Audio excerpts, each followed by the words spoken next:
When it comes to North Korea, how big will foreign policy shift if we go from this progressive administration to a conservative one? So I think the expectation is that with a conservative administration, we're going to see a recalibration towards a harder line position on North Korea. I do think that's going to be possible, but I also think that in light of all of these other geopolitical issues and the events that are taking place, it's going to take time for a conservative administration to really bring back inter-Korean relations and, of course, our dealings with North Korea on the nuclear issue back to where it was, let's say, circa, pre-Trump administration, pre-Moon administration. How has the Ukraine war affected the narrative inside South Korea as we head towards this vote? So, of course, it's going to shift the dialogue, as in any country, dealing with not just the broader implications of the Russia-Ukraine war, but there are questions as to what would happen to South Korea if, let's say, North Korea were to ramp up its provocations to a point that we see, an armed confrontation between the two Koreas. And I think that is hopefully going to incite or encourage people to think more about security. Economics is obviously going to be important, but we also have to think about how will the South Koreans be able to defend for themselves if and when a bigger crisis erupts on the Korean Peninsula. Are there already seen implications for the U.S. influence and the, I guess, credibility of the U.S. alliance in Asia, given how we might expect the Eastern Europe situation to play out? I do think that in some circles of the elite, there are concerns about potential backlash on the alliance. As I mentioned before, let's say there's a crisis on the Korean Peninsula. Would the United States be able to assist South Korea in the way that South Korea expects it? Of course, we don't know what's going to happen, but we have the alliance that has guaranteed South Korean security for the past 7 decades. And of course, there's going to be hope that this will sustain the relationship and this will also sustain South Korea's security. So obviously, it's natural, I think, for South Koreans to doubt the U.S. security guarantees. But I do think that the alliance, due to the time that it took to preserve the alliance and the relationship, that the South Koreans should be in a good shape if and when something were to happen. But of course, nobody knows until it happens. What about the role of China?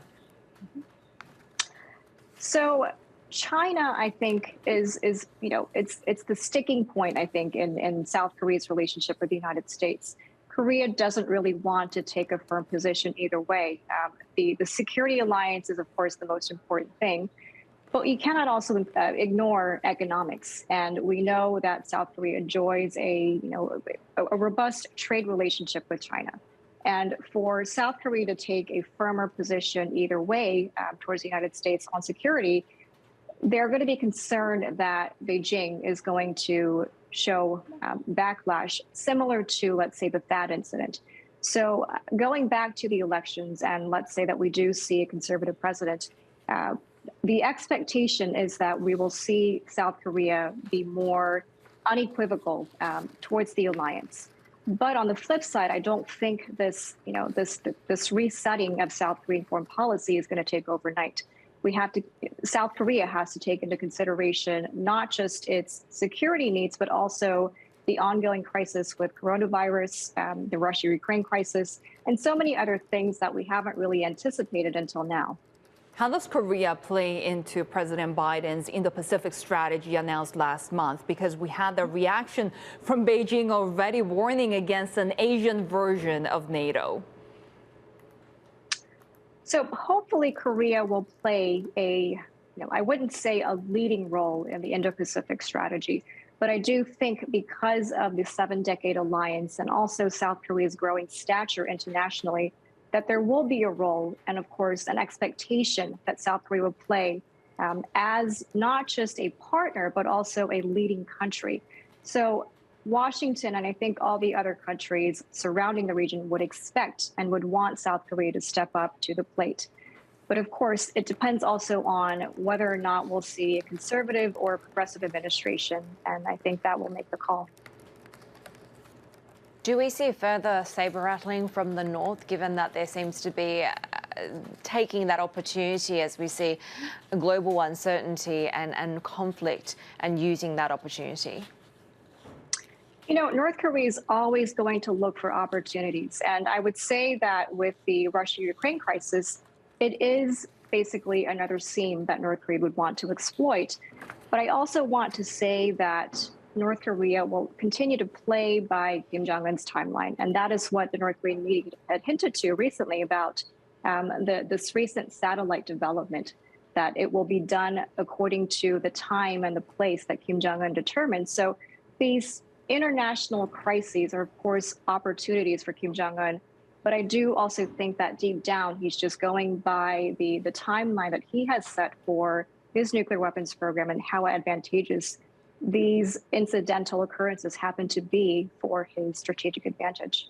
But does North Korea even matter now? And I'm talking about South Korean voters going to the polls. It seems not only North Korea, but foreign policy doesn't really, is not really high on the agenda of a lot of Korean citizens at the moment. You know, and you can't blame them because, you know, we've been going through 2, possibly 3 years of the COVID-19 crisis. And economically, it's not just the businesses, but the individual South Korean citizens that have been impacted. So the first thing on their mind is not going to be, is North Korea going to be, you know, more aggressive towards our country? They've been living with the North Korean threat, and that's not to dismiss or downplay the you know, potential for, you know, greater tension between the two countries. But you have to think about what is the average South Korean going to be concerned most about. And of course, foreign policy, if they had, I think, the luxury or the leisure right now to think about it, it would be, you know, topping the agenda. But right now, it's the economy, it's the COVID-19 crisis, it's real estate prices. So from the U.S. perspective, of course, we want to see, you know, resetting of the alliance. We want to see improved relations. But I think the biggest factor is going to be which president, or which candidate rather, is going to help improve the living conditions of the average South Korean.